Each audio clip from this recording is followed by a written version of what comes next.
Let me tell you, friends, testimonies are for a person.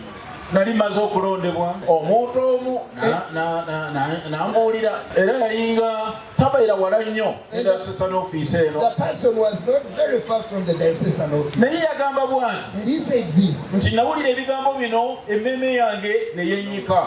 Omuntu omu n'ayimirira bw'ati ng'asibye n'ekkola y'amaanyi ennene eva ku buno obutonotono n'abuuza ekibuuzo oba yamanya nti ono ali kumpi awo n'agamba nti naye bandireese abantu. And he said that they should have brought a human being. But even this dog, mumuyinza okuba nga temunnaba kulaba bino. Now friends, for you may have not seen anything.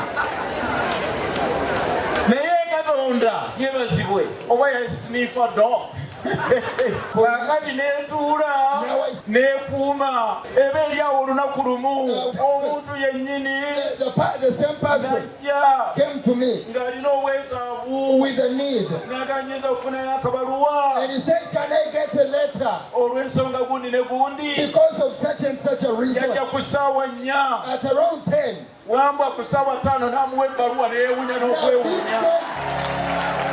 N'olwekyo tutereeza ebigambo bino And we use this si word lwa maanyi, not because of si our lwa power, buyinza bwaffe, not because of si lwa our kutegeera kwaffe, si lwa kubanga tuli ba kitalo, naye olw'omwoyo gwa It Katonda. is because of the Spirit of God. Download the app on App Store or Google Play Store now. Vision Digital Experience, the future of media.